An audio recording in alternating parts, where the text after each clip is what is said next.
Hello and welcome to Silver Screen Psychopathy. In an effort to raise the bar on YouTube content, we've taken the time and care to create this new series, this piece of hard-hitting journalism to give you, the fans, an alternative to the standard YouTube fare, and to prove once and for all that our channel is about more than just childish frivolity. So please give this piece of serious work a viewing. We at Silver Screen Psychopathy are certain that you'll find it an enjoyable, thought-provoking experience. Thank you.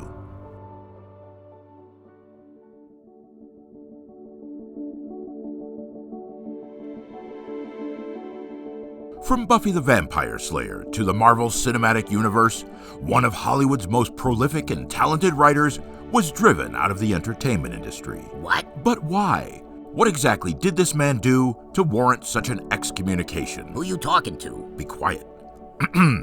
So sit back, relax, and let's take a closer look at a life exposed. The Joss Whedon story. Wait, this is why I'm here? Be quiet, please. Why don't you call it the big, fat, bald-headed sack of shit story? Why don't you be quiet for a second? Hey, change it back. But he said... I don't care what he said. I'm in charge here. Change it back. Wait, you're in charge? Yes, I am. What? Oh, shut up. Look, I put a lot of work into this. Please don't sabotage it right at the start. Okay, I'll wait till later. Thank you. No, don't sabotage it at all. Would you change the title back? Thank you. You're welcome. Now just keep doing as you're told and we'll get along just fine. Oh, shut up. All right, now. Born Joseph Hill Whedon on June 23, 1964, and raised in New York's cushy Upper East Side, young Joss hailed from two generations of television writers. Jesus Christ, we're going back to the Stone Age. His grandfather, John Whedon, worked on The Donna Reed Show in the 1950s. Hey, one time, I banged Donna Reed. Stop it. And The Dick Van Dyke Show and That Girl in the 1960s. Oh, that Marlo Thomas was tight. Oh my God. I could barely squeeze in 2 fingers. Would you stop? I had to keep spitting on him. Okay. His father, Tom Whedon, wrote for Alice in the 1970s and The Golden Girls in the 1980s. B. Arthur. I fucked her. Oh! Stop. Look, I ain't proud of it, but I was drunk. His mother was an activist and a teacher at the Riverdale Country School. Activist. In other words, she was a big pain in the ass. The middle son of 5 siblings, his younger half-brothers also write and have collaborated with Joss on projects from Dr. Horrible's sing-along blog Bad horse, he's bad. to Agents of S.H.I.E.L.D. What are you doing? According to Joss, his parents expected constant creativity from their children. They were often verbally demeaning. Hold on. And gave their children the silent treatment if he and his brothers weren't amusing or entertaining. Wait a second. Or if they simply disagreed with their kids. Hold on. What? What the hell are you doing? I'm trying to do a video on Joss Whedon. No. I'm talking about all this childhood crap. You started this in the 60s, then you go back to his father, then his grandfather. I'm trying to set a baseline for the man he'll become. Oh, the man he'll become? Shut up. Listen, the best way to understand an adult is to learn about the difficulties he went through as a child. What are you, some kind of fag? Oh my God, what is your problem? We all sat down and discussed this. We decided that this was going to be a serious video. I am being serious. You are a fag. Oh, shut up. Fine. You don't want to take this seriously? I'm just going to move on. Now, he I never claims said I an wasn't older... taking it serious. He claims his older brothers bullied him. Bullied. And when he was 5, his little 4-year-old friend died from drowning in a pond on the Whedon's upstate New York property. Oh yeah, that don't sound too fishy. Hey, easy. Easy what? I was just pointing out the obvious. You can't just throw around accusations like that. I never made no accusations. Oh, okay, you're right. I'm sorry. But now that you brought it up, Oh, God. maybe old Jossie boy just got hungry. No. Imagine this little 5-year-old fat bastard. Okay. Just coated in jiggling mounds of greasy fat. Come on. He's just staring at this kid, drooling down all of those disgusting cellulite dimpled chins. Oh, my. And suddenly, like in an old Roadrunner cartoon, he imagines this kid as a giant steaming turkey leg. All right, enough. Hey, you's the one said these kids had to always be creative. Well, Yeah, I did say that. So what's more creative than a young, fat Joss Whedon imagining this pond as a giant stew pot and thinking that this kid'd make a nice, juicy cut of roast beast? Roast beast, shut up! Jesus, none of that happened. And if you're gonna make up stories, could you at least try to be clever? Clever. You are a fag. Oh, all right, listen. Joss Whedon cites his childhood trauma as having a direct influence on relationships, addictions, and behaviors into adulthood. Yeah, behaviors. Like stuffing your face with pie. All right. And everything else you can shove down your gullet. And he states that he suffers from complex post-traumatic stress disorder. Oh, Jesus Christ. What, did your parents put a lock on the fridge that day, you big fat fuck? Hey, cut it out. Big fat son of a bitch! Hey. Okay, so this porky bastard born with a silver spoon shoved up his ass Hey. had a rough childhood.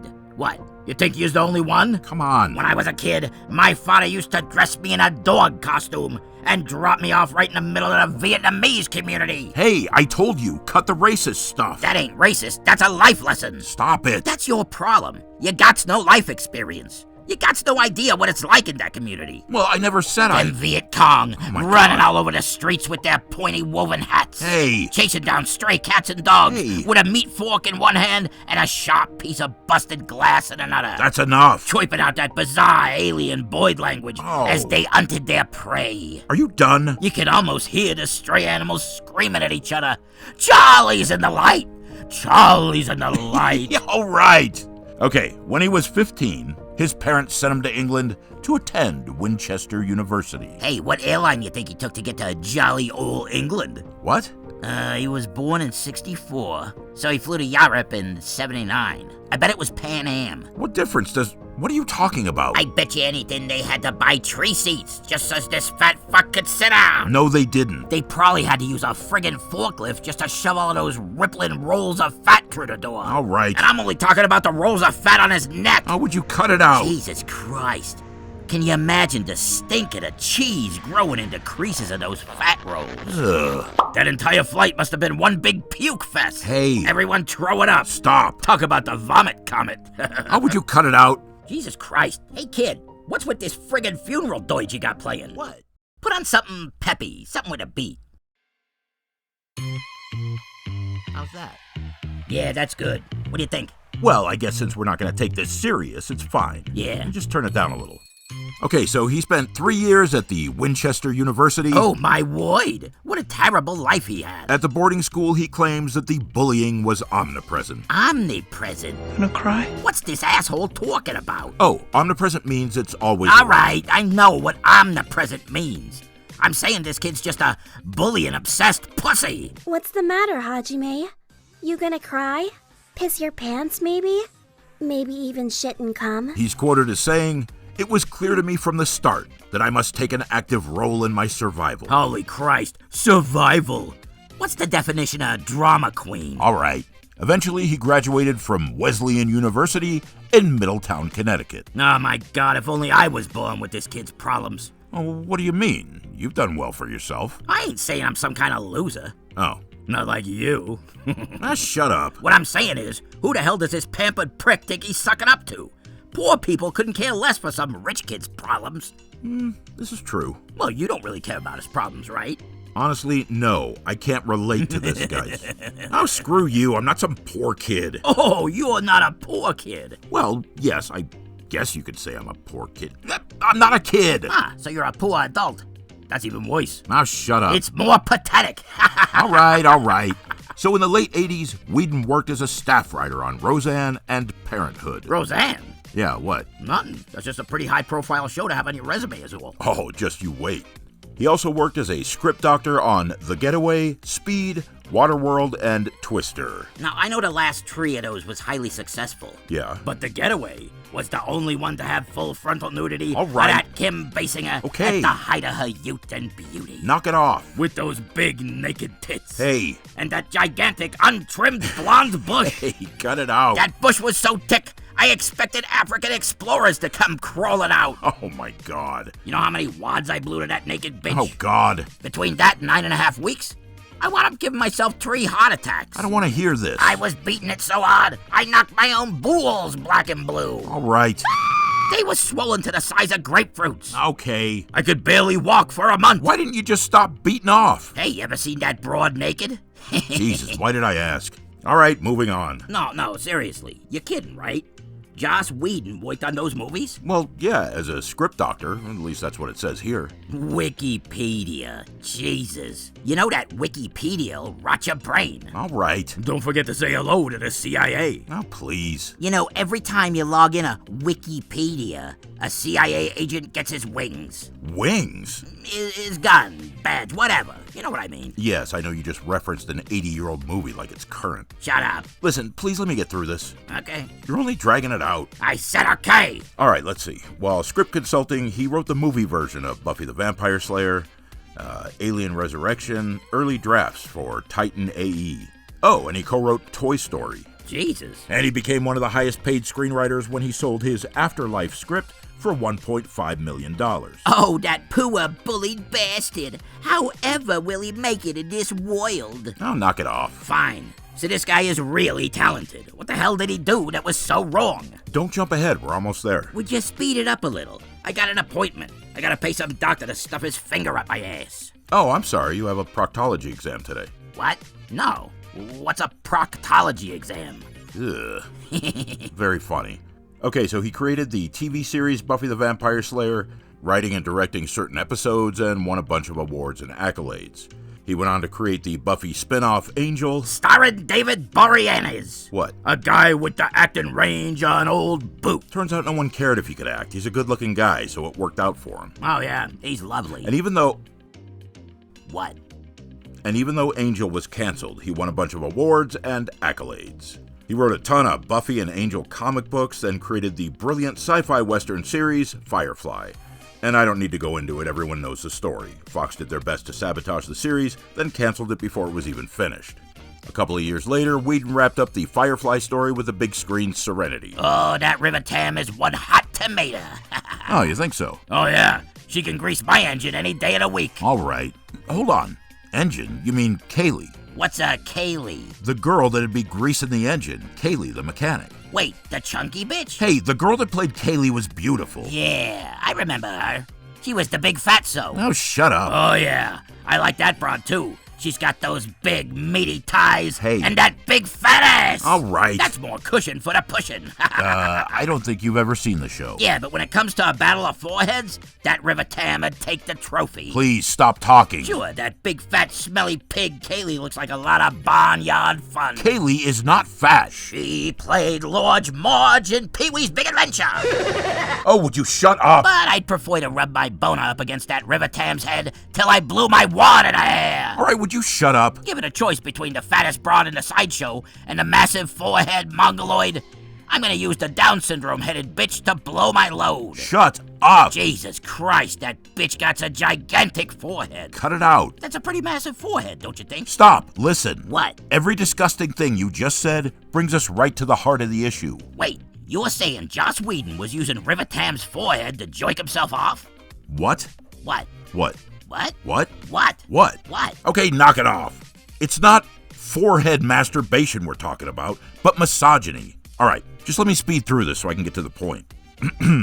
Whedon went on to direct a couple of episodes of The Office, created, wrote, and directed Dollhouse, directed an episode of Glee, wrote Cabin in the Woods, wrote and directed The Avengers, Much Ado About Nothing, Okay. Avengers, Age of Ultron, Agents of S.H.I.E.L.D., Okay. The Nevers, and took over on Justice League when Zack Snyder was forced to exit the Hey. production.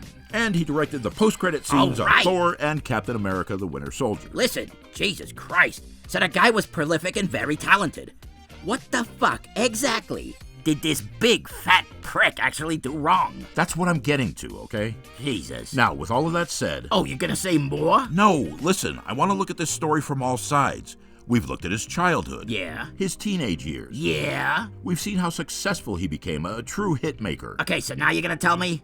What's going on? Why are you talking so much? 'Cause you don't know how to write. Oh, shut up. Never go with your first draft, you know that. Be quiet. Okay, let's get into this. Finally. Whedon's public downfall actually began back in 2017 when his ex-wife, Uh-oh. Kai Cole, wrote an essay for The Wrap that successfully trashed his carefully constructed persona. The rap, going with the eye-catching header, Joss Whedon is a hypocrite, preaching feminist ideals, printed the story that would eventually bring Whedon down. Jesus, never trust a male feminist. Well, that's the most truthful statement you've made all day. Oh, hey, as far as truthful goes, don't forget, I did call you a fag. Oh, shut up. She continued. He used his relationship with me as a shield, so no one would question his relationships with other women or scrutinize his writing as anything other than feminist. You know what the biggest problem here is? Tell me. I don't care that he cheated on his wife. Everyone's cheating all the time. Okay. But he hid this very masculine need behind this male feminist facade. Facade? You don't need to pretend to be some pussy male feminist. You just need to learn to lie better. Okay, stop telling me. You can't respect a guy who says he's a male feminist, because there ain't no such thing. Calm down. Every guy pretending to be a male feminist is just some fat, bald-headed loser with glasses who's desperate to get laid. All right. Oh, look at the picture. Okay, you made your point. Okay, she claimed to be the one to convince him to put Buffy on TV, as he didn't want to be stuck doing television, following in the footsteps of his father and grandfather. Oh yeah, I bet she did. It's really easy to take credit after the fact. Well, you don't know. You weren't there. You know, it was me that convinced Lincoln to free the slaves. What? Worst decision of my life. Ah, shut up.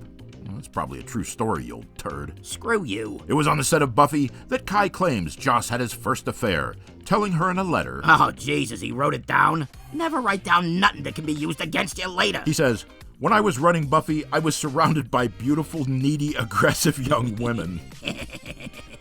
It felt like I had a disease." Like something from a Greek myth. What a pretentious asshole. Suddenly, I am a powerful producer, and the world is laid out at my feet, and I can't touch it. Did I mention he's a drama queen? For the next 15 years, he had multiple affairs with actresses, co-workers, fans, and friends. Oh, that lucky bastard. Don't say that. He cheated on his wife. The guy was banging any broad with a pulse. That's not exactly a very nice thing to do. Fans. The guy was banging his fans. Now that's some real freaky shit.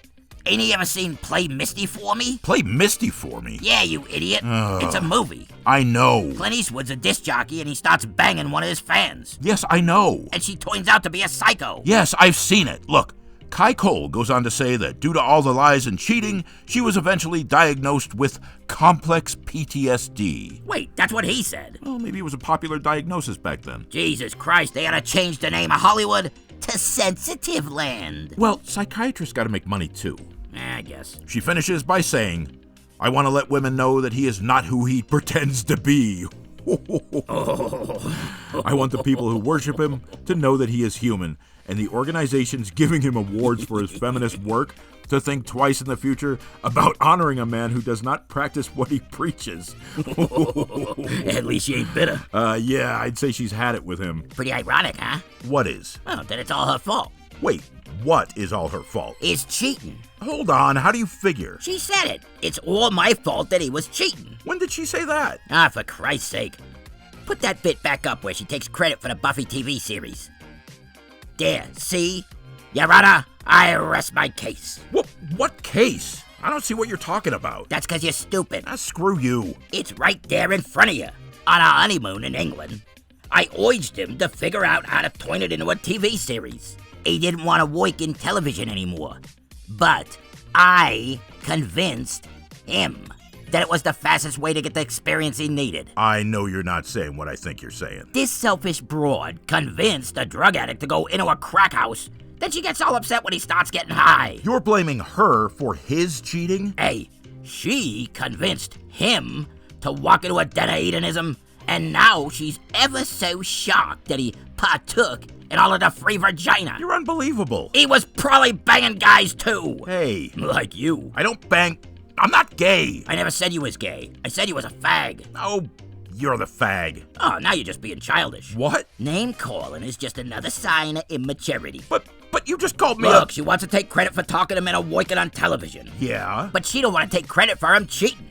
That's very convenient, don't you think? No, I don't think. Now that I believe. Now shut up. Look, he was gonna cheat on her no matter what she did. Well, I guess we'll never know. Right. Things played out the way they did. That is, unless you got a time machine in your back pocket. Do you got a time machine in your back pocket? Well, do ya? No. Fine, then I'm right. You're wrong. I win, you lose. I don't know how you keep doing this, but let's just move on. But I'm not wrong. Yes, you are. No, I'm not. Yes, you are. No, I'm not. Yes, you are. All right, wait a second. Okay, listen, you'll like this. Oh, yeah? This is a beautiful example of poor timing. Okay, spill it. Vanity Fair released an article all about Joss Whedon entitled... Oh, did they rake him over the coals? Not exactly. This article is entitled, Joss Whedon Declares Himself a Woke Bae. What the hell is a bae? I don't know. Hold on. Okay, bae, a person's boyfriend or girlfriend, often as a form of address.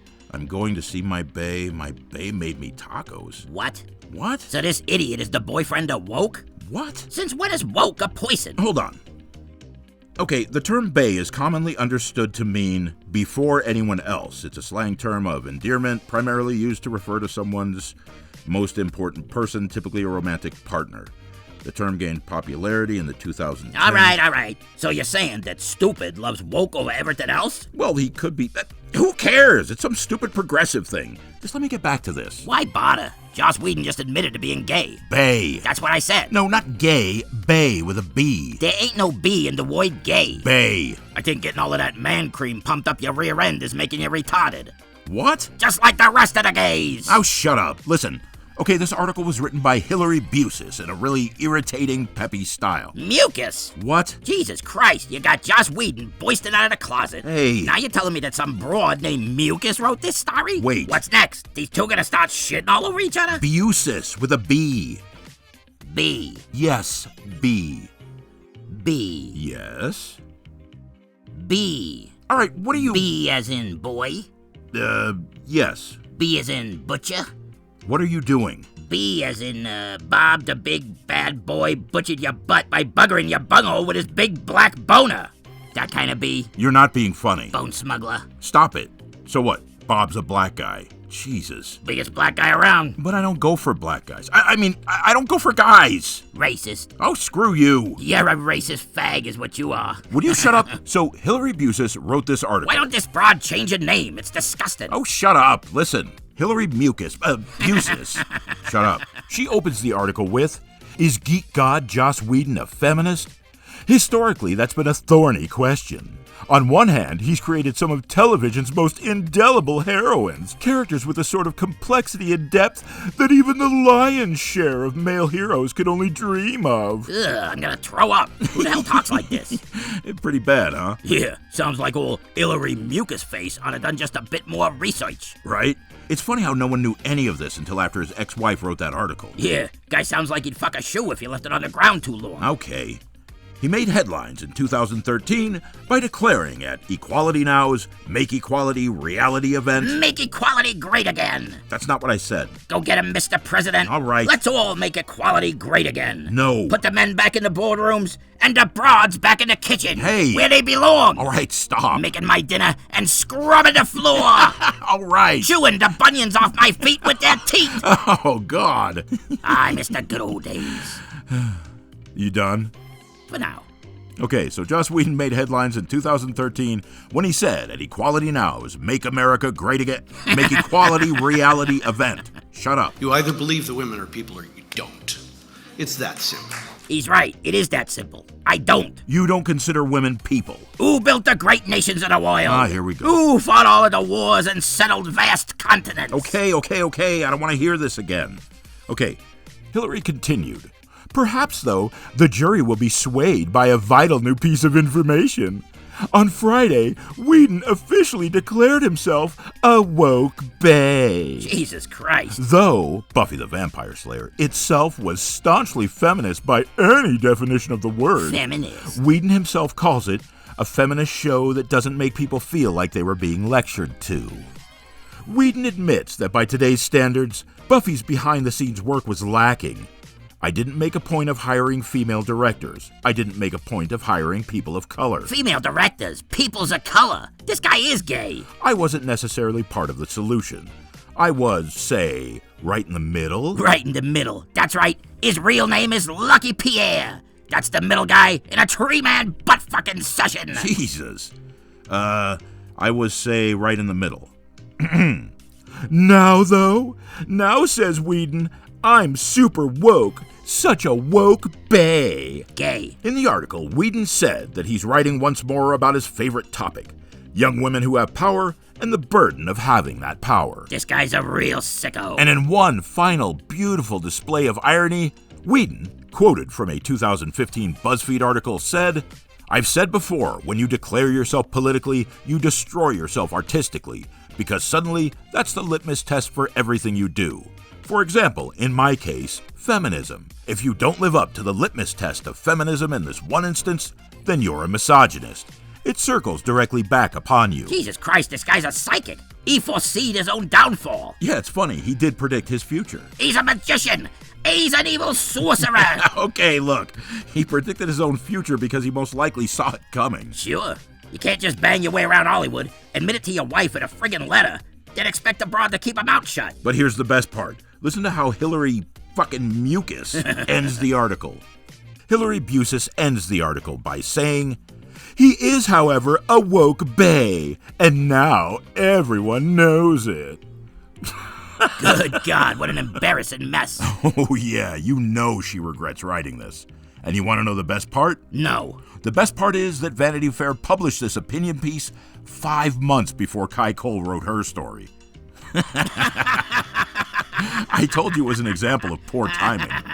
Hey, that's pretty good. But is that it? Is that the reason everyone hates this guy? Because he cheated on his wife? Well, no. Here's the thing. There were really only 3 accusations made. But the problem came after, when everybody else who was desperate to get their name back in the press crawled out from under their rocks to join the bandwagon, pointing their fingers. So you don't believe him? I didn't say that. Let's just go through it quickly, and then we'll sum it up. Fine. Okay, so a year later, Ray Fisher came forward to accuse Whedon of gross, abusive, unprofessional, and completely unacceptable conduct on the set of Justice League. Okay, so what'd he do? I don't really know. What? Ray Fisher never really gives details. They tried the racism angle, but it never really stuck. Hold on. You're telling me that this guy was abused by this guy? Well, it's not about a physical confrontation. Whedon was a huge talent and an asset to the studios. Ray Fisher was just an up-and-comer looking for his big break. It's all about a power dynamic, and as far as I can tell, Joss Whedon was just kind of mean to him. Mean? Yeah. Mean? Jesus Christ, when's Ray Fisher's balls gonna drop? Hey. Suck it up, man, it's the movies. Okay, good. Guy's expecting to make millions of dollars, but he wants to be pampered all the way to fame and fortune. What a pussy. Okay. Jason Momoa supported Fisher, saying they were treated in a shitty way. Another tin-skinned homo. And Gal Gadot came forward, saying Whedon threatened to harm her career if she didn't read Whedon's rewrites that she didn't agree with. He also talked shit about Wonder Woman director Patty Jenkins. Oh, that son of a bitch. What? How could you disparage a director with the pure genius to come up with Wonder Woman 1984? All right. And so when Gadot attempted to make changes to the character, Whedon told her... What? He told her, just be pretty and say your lines. Oh, that's a good one. Yeah, it is. Wait, no it isn't. That's sexist. Well, this broad is sexy. What's your point? No, I said, forget it. Ben Affleck only complained that Whedon couldn't save the film, and the whole awful experience convinced him to quit superhero movies altogether.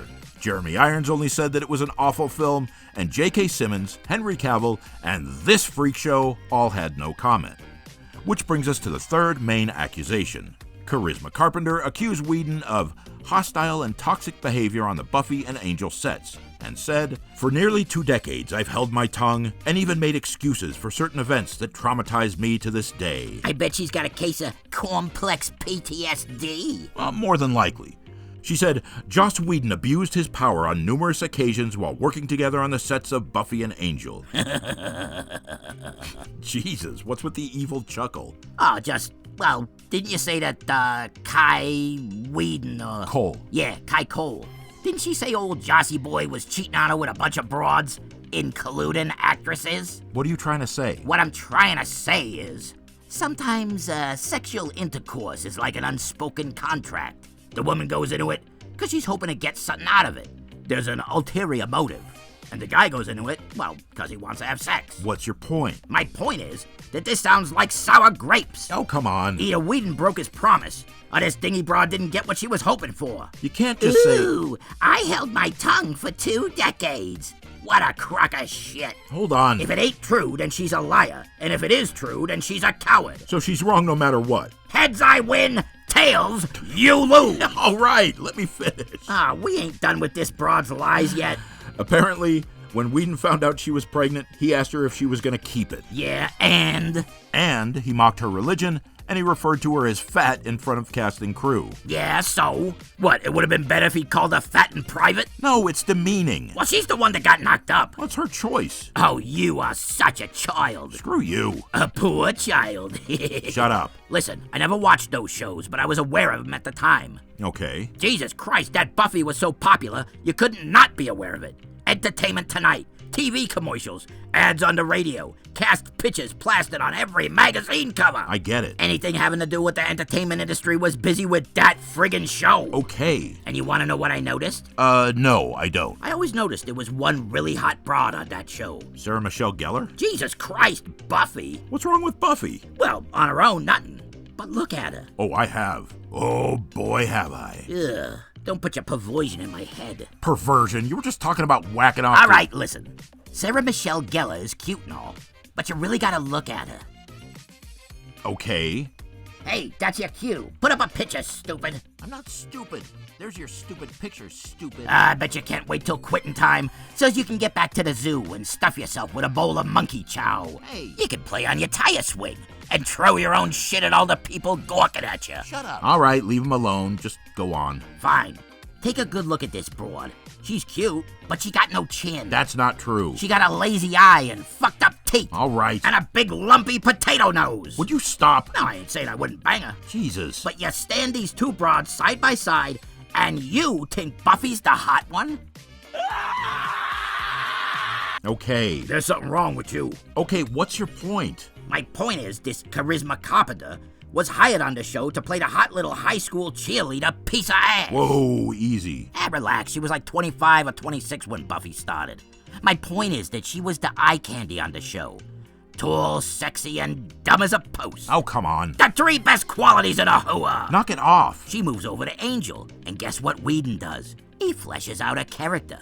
She's still tall and sexy, but now she ain't so dumb. Well, that's true. She did evolve as a character. I bet you watched them shows, didn't you? Well, yeah. You never missed an episode, did you? No. Well, both were great shows. Really well written. You was a grown man when Buffy started. Well, You sick playboy. okay. Yeah, you only watched the show for the writing. Would you make your point, please? My point is that this broad was hired to be the sexy one. This is the innocent one. This is the cute one. And this is the sexy one. Then she goes and gets knocked up. And? And pregnant broads puts on weight.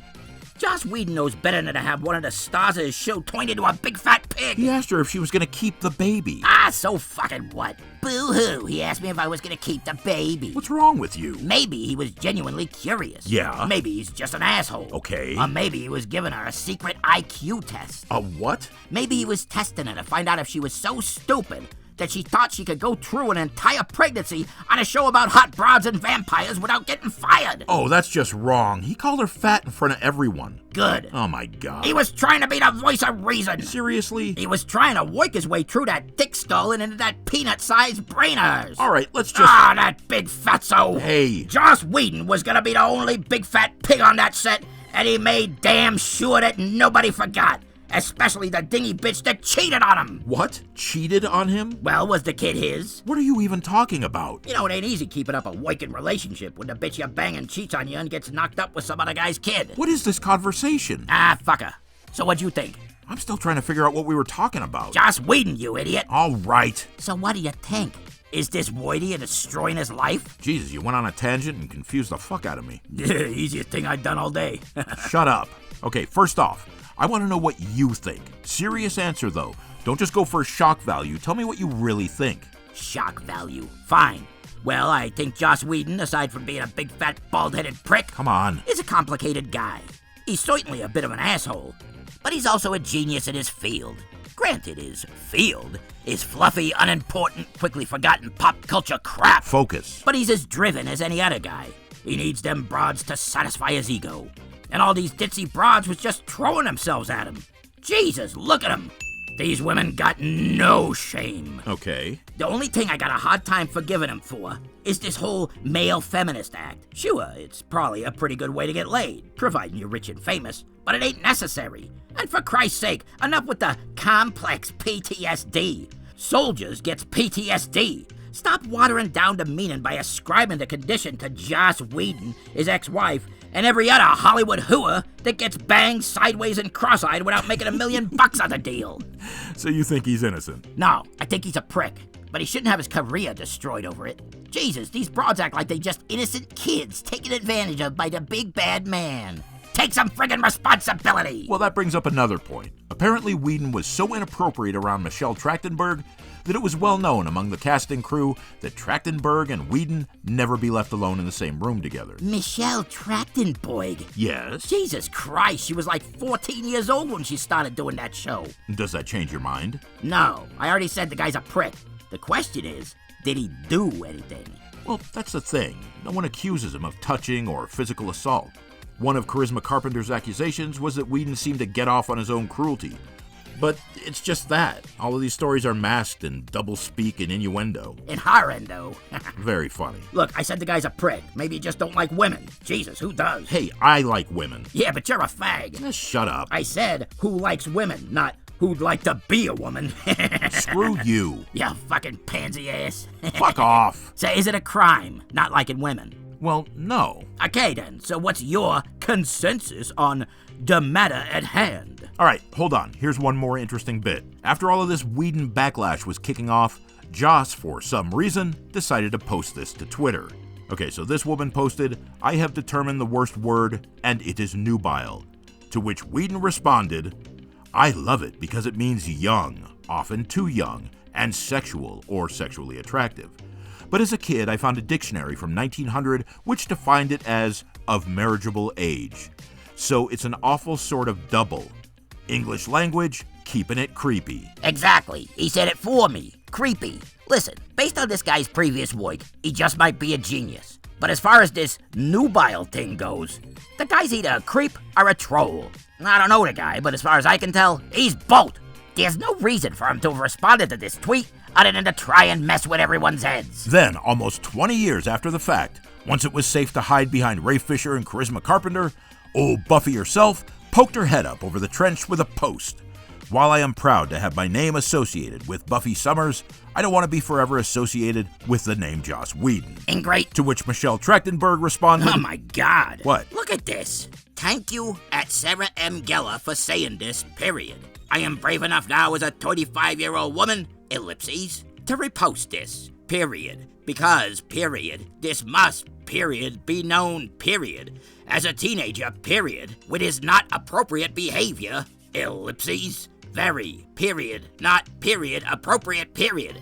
So now, period, people know, period, what Joss, period, did, period. Good God, did a 4-year-old write this? "Hey, Jesus Christ, man. Reading that psychotic gobbledygook was just as bad as talking to you. screw you." I think this broad just gave me a headache. "Hey, she died. That is not cool." Look, I wasn't nowhere near a place that night. All right. Apparently, later on, she posted an update.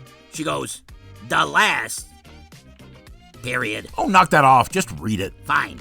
The last comment I will make on this was, there was a rule saying he's not allowed in a room alone with Michelle again. Okay. No, it ain't okay, because this is all just innuendo. I'll give this piece of ass a due. At least she was specific in her accusations. Everyone else just playing around the edges. Interesting you say that. A couple of years after her original post, Sarah Michelle Gellar did an interview wherein she said of her time working with Joss Whedon, "I'll never tell my full story because I don't get anything out of it. I've said all I'm gonna say because nobody wins, everybody loses." Ain't that interesting? If this had been Whedon's quote, all of the press would have reported, Joss Whedon says he won't tell the full story because he don't get nothing out of it. Insinuating that he wants money or some kind of payoff. Exactly. It's funny how that works. Because I don't hear anybody bringing up all the old speculation that Geller is a difficult bitch to work with. What speculation? Problems with Allison Hannigan, Jennifer Love Hewitt. Seth Green says that due to Buffy sticking up for her co-stars, quote, "I saw her get called a bitch, a diva." Jesus, you just know that information? No, stupid, I read it off the piece of paper you handed me. I don't know what you're talking about. Stop interrupting me, now. I remember back when Buffy first got popular. All the press was all, Who is this girl? She's a good actress. Where did she come from? Now, Geller's been acting since she was a little kid. I think what we all really want to know is, what's it like going to school in Hollywood? But what the press back then focused on was this daytime soap opera called All My Children. Now, Geller was 15 when she started on that show, playing the daughter of Susan Lucci's character. Now, Susan Lucci was a fine actress, and way back in 1978, Lucci was nominated for an Emmy Award, and she lost. Hey, no big deal, right? Right. The thing is, she kept getting nominated, and she kept losing. It became something of an industry joke. And by the time 1995 rolled around, Susan Lucci had been nominated and lost 15 times. Almost like they was doing it on purpose. All right. But now, it's 1995, and Susan Lucci is again nominated for an Emmy. Well, she lost again. But take a wild guess who did win that year. Sarah Michelle Gellar? Sarah Michelle Gellar. And the Emmy goes to Sarah Michelle Gellar, All My Children. She wins an Emmy for the inflating her ego. Sarah Michelle Gellar was 18 and Susan Lucci was 49. Now, Gellar was only on that show for a couple of years, but the not-so-secret secret was that these two couldn't stand each other. Okay, where are you going with this? Now, Gellar was 15 when she was hired on All My Children, and Susan Lucci was 46. So ask yourself the question, why do you think a girl in her mid-teens and a grown woman in her mid-40s couldn't get along? I don't know, maybe it It's was... 'cause they's both asshole divas who thought they knew best. Were you there? I didn't have to be there. There's no reason that a 17-year-old actress and a 48-year-old actress can't get along unless they're both massive pains in the ass. Okay, let's move on, please. Sarah Michelle Gellar's a massive pain in the ass, loudmouth broad, constantly barking orders, and Joss Whedon probably ain't no better. You put two nitwit assholes like that in a room together, and they're bound to be at each other's throats. Okay. In an interview, Gellar even said, there was a time when I had a reputation of being difficult. Really? You know why your pal Buffy don't want to tell the whole story? Because she has enough integrity to It's know 'cause that. it's all smoke and mirrors. Why do I bother? She don't speak facts 'cause she ain't got facts. Oh, please. All she got is opinion and hearsay and so much miscommunication that if she did say the things that bothered her out loud, she'd be laughed out of the industry. Or maybe... Emma Caulfield gets tied in with all of this Whedon bashing because she was killed off on the show. But it turns out that she wanted to go. She got no animosity toward Whedon. But the press constantly insinuates that she does so they can drum up more drama. Yeah, but Amber Benson's character was killed off. Later, she was given the offer to return to the show in one form or another. But she declined due to scheduling conflicts. But years later, after everyone else was getting their irrelevant names back in the press by bashing Joss Whedon, Benson decided to change her story. Now, she says, she declined because she had animosity with an unnamed person working on the series. But she says that she made peace with that person and the show, and I was done. I'm leaving everything in a good place. I don't need to come back. Okay. But the insinuation is there, ain't it? Amber Benson don't say who the person was. Yeah. Jesus Christ, some guy interviewed Amber Benson for a book he wrote about the show, and she still ain't saying who it was. Really? Because it was Joss Whedon. I knew it was him. Was it Joss Whedon? No! What? But the insinuation is there. Ain't that convenient? And just like every other stupid person on the planet, you believed it the second I said it. Shut up. Because the story needs a villain, don't it? And if you can't directly accuse Whedon, just kinda insinuate that it could be him. For fuck's sake, in that same interview, she even says that Whedon didn't have no malicious intent when he wrote her out of the series. So we already know it ain't him. But the press just gotta press. That's a very interesting point. And then there's this former Buffy the Vampire Slayer writer, Mr. Jose Molina, who woke up from his very restful siesta. Hey. And he sat up and tipped back his massive sombrero. Stop that. And he said, "Oh my God, I think there's ICE agents at my front door." All right, enough with the racism. Would you get on with it? Yeah, sure. So, the writer from across the border calls Whedon casually cruel. Oh, come on. What is this? He says that Whedon thought being mean was funny. Oh, would you please turn that off? Not the image, you idiot. The music. Jesus. There, you happy? Why do I keep working with you two? As I was saying, he thought being mean was funny. That making female writers cry during a note session was especially hysterical. And that he liked to boast about the time he made one writer cry twice in the same meeting. Wow, that's pretty messed up. I agree. He should have made her cry 3 times! Okay. What's Joss Whedon like in real life? He is about All right, that's as enough. Genius a writer as you're bound to meet. Like, he's just, he puts every other writer, including myself, to shame. Then there's this broad, Allison Hannigan. who had a career before Buffy, and unlike the rest of the cast, a career after Buffy. Allison Hannigan, who went on to star in hit movies. Oh, and this one time, at band camp, I stuck a flute in my pussy. A hit TV show that ran for 9 seasons. The Goyle who went on to marry Joss Whedon's best friend, and was the host of the Goyle Scout Cookie Championship in 2020 on the illustrious Food Network. All right already. Ain't it interesting that she got nothing to say on the subject? That is interesting. The fan base was harassing her nonstop, desperate for her to come out and bash Whedon, but she ain't talking. And ain't it interesting that although some statements have been made, the majority of them is only in support of Charisma Carpenter? Well, I did say that. And ain't it interesting? Would you please stop That interrupting? in this article, Charisma Carpenter says that our pregnancy threw things for a loop in the 4th season of Angel. Well, that it certainly caused And an she issue. says that it forced the writers to quickly shuck and jive and put a season together. Oh, that's pretty... And they say that it Hey. was this that led to the falling out between Carpenter and Whedon. Because she decided to wait till the last second to tell him she got knocked up by the guy she was cheating on him with. You have no facts to back up that accusation. And ain't it interesting that she says that their relationship became strained as they each went through their own stuff behind the scenes? Meaning? Meaning that none of this sounds like there was no sexual relationship to me. You have no proof of that. I don't need proof. I can read between the lines. Now, why don't you tell me what you think? Hold on. Now, I purposely held this last bit back to the end. Oh, for Christ's sake. Just listen. What I was holding back are the male responses to the Joss Whedon controversy. Ah, hey, I hadn't thought of that. What'd they say? Well, first off, we talked about the accusations. Right. Turns out, of all the huge crowd of people, only Gal Gadot and Charisma Carpenter had directed accusations. Exactly. Ray Fisher's accusation was altogether vague. And what did Jason Momoa say? Momoa. He said they were treated like shit. Yeah, and what the hell does that mean? What, Jason Momoa didn't have some doity hooah to suck at his balls between shots? All right, cut it out. So out of everybody pointing their fingers, there's really only 3 direct accusations, including Kai Cole. Okay. But on the flip side, Ray Fisher actually attacked James Gunn on Twitter for defending Whedon. Yeah, real smart career move. And then there's Nicholas Brendan, who played Xander Who played Harris. the drunken drug addict? Hey. In real life. Nicholas Brendan, who played Xander Harris on Buffy, refused to pick a side, saying Whedon was a complicated guy, but that he loved him. And for the record, he didn't want to get involved, but the fans kind of forced him into it. Of course he didn't want to get involved. He's trying not to piss anyone off. Friggin' guy hasn't worked since that show ended. That's not true. Says the president of the Nicholas Brendan fan club. Allison Hannigan. What? Nothing. Oh my God. Hey, she was really good at American Pie. You got mental problems. Oh, be quiet. Look, Nicholas Brendan's been in a ton of movies and TV shows. Wait, scroll back up. What? Look, guy was in a movie called Big Gay Love. No wonder he's so quick to jump to his defense. Now shut up. And maybe his twin brother can get him some work. What? You didn't know this guy's a twin? No, he isn't. Yeah, look. All right, so it's hands up, and then look up, big smile on your face, and jump. Oh, Ain't it creepy?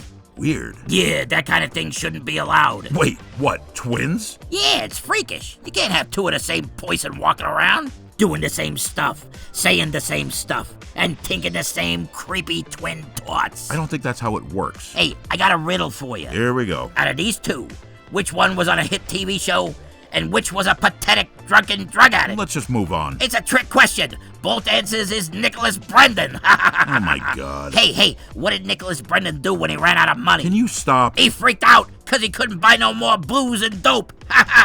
Okay, very good. Hey, why is Nicholas Brendan such a whiteless piece of shit? All right, stop. You're not being funny. I ain't trying to be funny.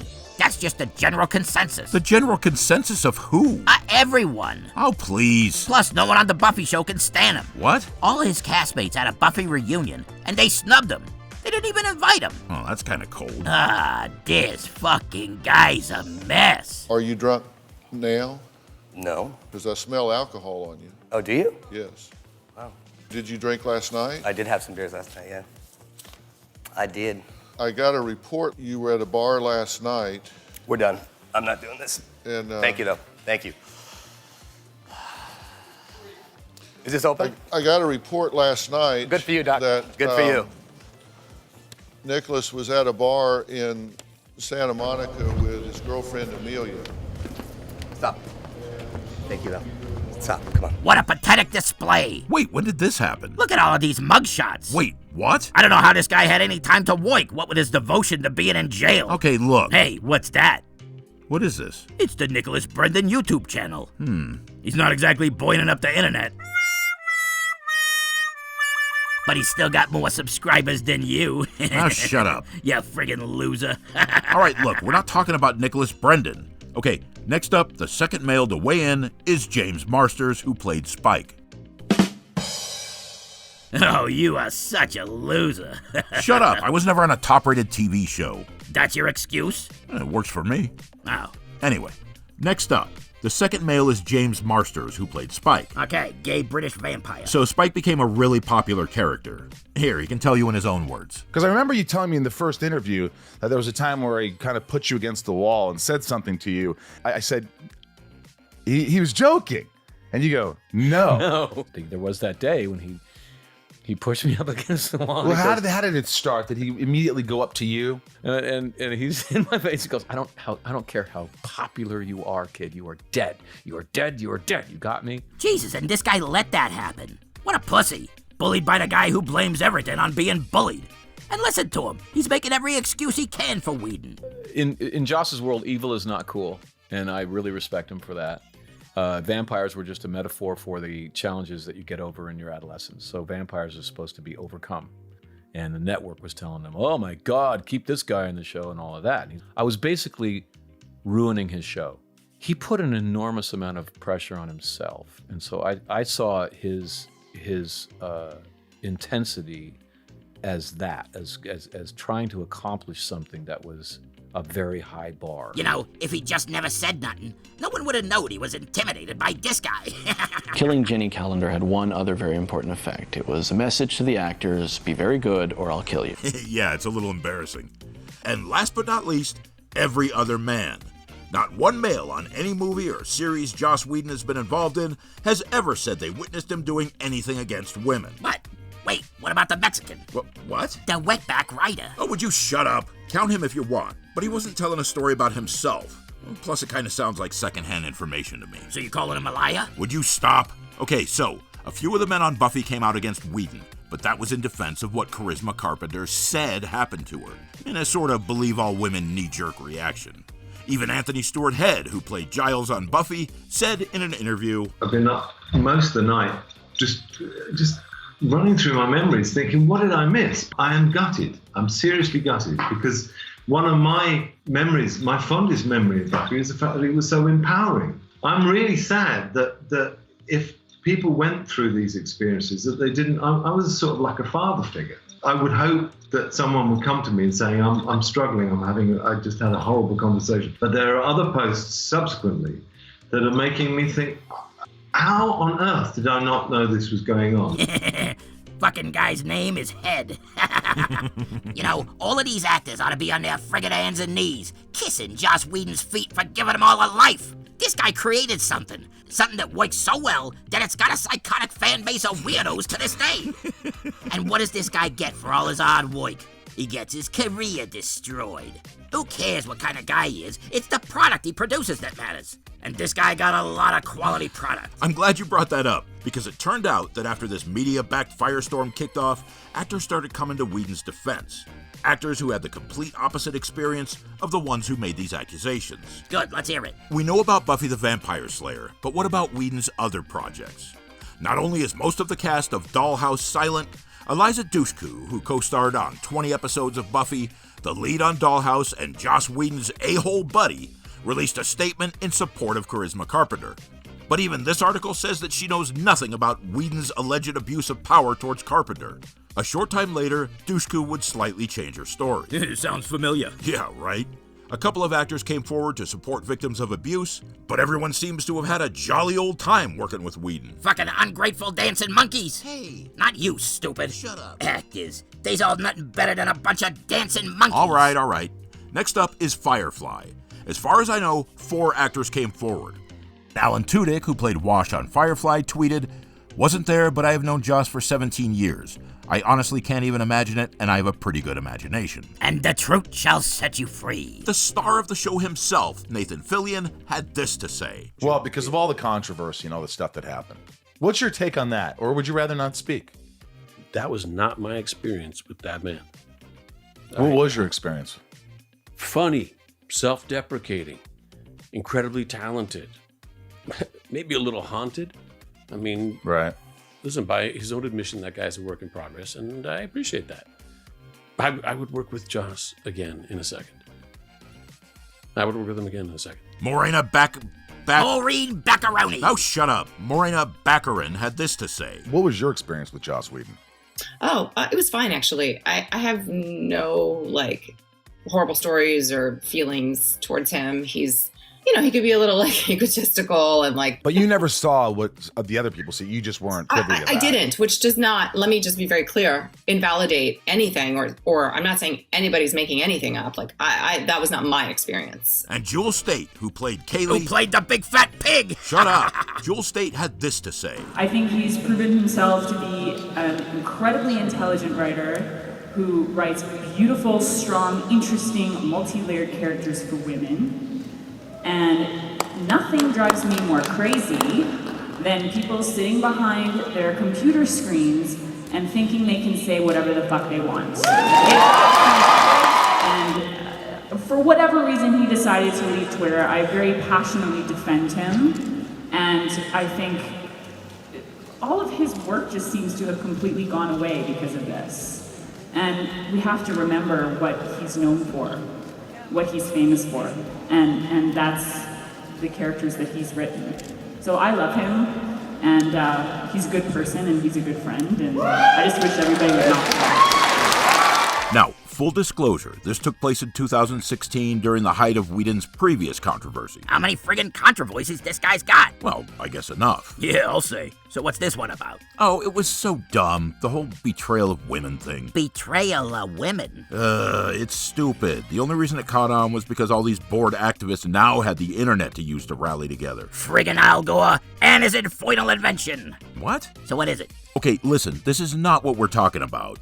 But, okay. This isn't the article that started the controversy, but it kind of summarizes what the feminists got pissed off about. Feminists? Jesus Christ, those broads is ruining society. Why do you hate feminists? I don't hate feminists. Oh, really? Yeah. I believe in live and let live. Oh. Let them all go live in Africa. All right. China. Okay. Oh, yeah, them communist chinks would be real happy with their feminist message. All right. In a nutshell. Well, you got the nuts part right. What? Go on. Okay. It's not the loss of innocence through killing or being forced to live a life of betraying people. The greatest loss is motherhood. That's why she's a monster like the Hulk. Agreed. All right. But it's okay, because the Avengers Age of Ultron is going to give Black Widow a baby, a gigantic baby named the Hulk, and a brand new superhero power of the lullaby, a lullaby to coax her baby to sleep. Instead of wading into the red ledger of a complicated person, we get the character who feels ruined by her barren womb, and even worse, the movie tries to fix it by infantilizing another character into her big baby. Jesus Christ. Black Widow is barren and therefore dead inside. Poor empty-nested mommy widow, who even loses her love interest and pseudo-baby in one fell swoop at the end of the movie. That's it? Hey, you asked for it. What a crock of shit. Listen, this is not what we're talking about. Christ, I hope not. The only reason I went into it is because this is what Jewel Staite was talking about at the time. Fatso. Right after all this started, Whedon left Twitter, and this is why she's defending him. Fat Chicks is very loyal. Now, I will say, though she defended him back in 2016, she hasn't said anything about the Charisma Carpenter accusations. But when she does talk about shooting Firefly, she still doesn't have one bad thing to say about the experience. Here's an example from just last year on Katie Sackhoff's podcast. What I saw when I was 19 and wanted to adopt as a way of creating a perfect vibe. Because I feel like it trickles down, as you know, from the top. If the person at the top is maintaining a level of humor and gratitude and kindness, then everybody else will follow suit. Now, say whatever you want, but she is definitely talking about Joss Whedon without saying his name. Bull. What? Sorry. Her name ain't Katie. That's kind of like stage name. A real voice name is Ball. Ball Sackhoff? Oh, knock it off. Lucille Ball's real last name was Sock. Lucille Ball Sack. Knock it off.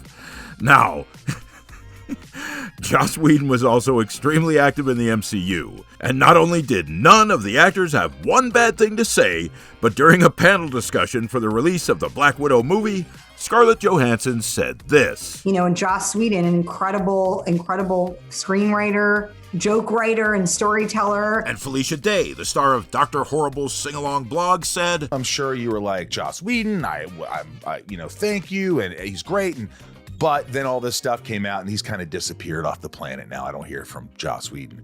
I mean, is there anything you even want to say? I'm not going to talk about Joss because I don't want my experience to negate anybody else's experience with someone. He's an amazing friend and mentor to me, but at the end of the day, I can only represent me, and I definitely can't negate other people's experiences. That's what they all say, huh? I don't want to negate no one else's experience. Are you done? No. Good. And there you have it. That's it? Jesus, you wanted more? That's about the extent of the information I found. So now that's all said and done, what do you think?